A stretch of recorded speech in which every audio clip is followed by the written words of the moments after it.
In today's video, I'm going to teach you how to effectively manage and utilize version history in Adobe XD to ensure that your creative projects are well organized and you never lose access to previous work. First, make sure that your file is saved as a cloud document in Adobe XD.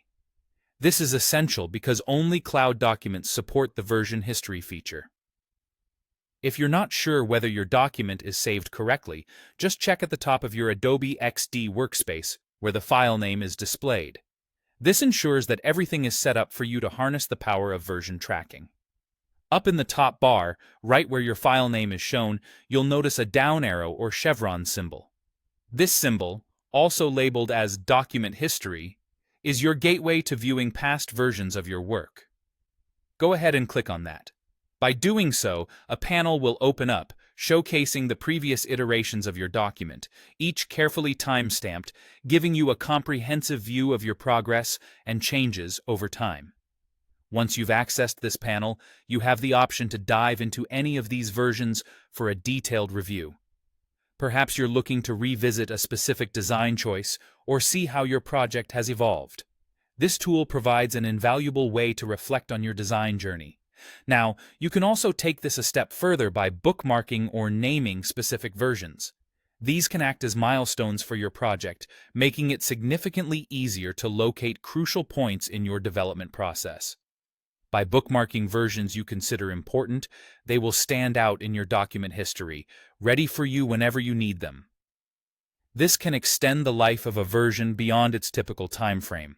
It's crucial to note, however, that Adobe XD doesn't offer a single-click option to roll back your entire document to an earlier version. It might be what you expect at first, but the process here is slightly different. Don't worry though, it's still quite straightforward. Here's what you'll do. Start by opening the old version that you want to access from the Document History panel.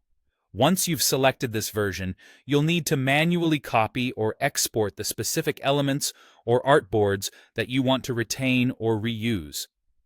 This step allows for precise control over which parts of the older version you wish to bring back into play.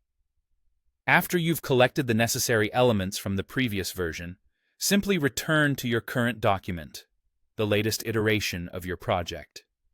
You can then paste in or extract the content you've retrieved. And there you have it.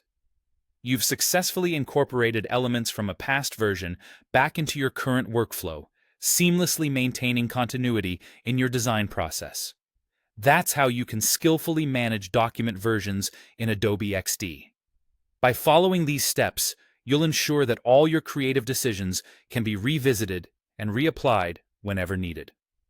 Thanks for tuning in today, and I hope this helps streamline your future design projects.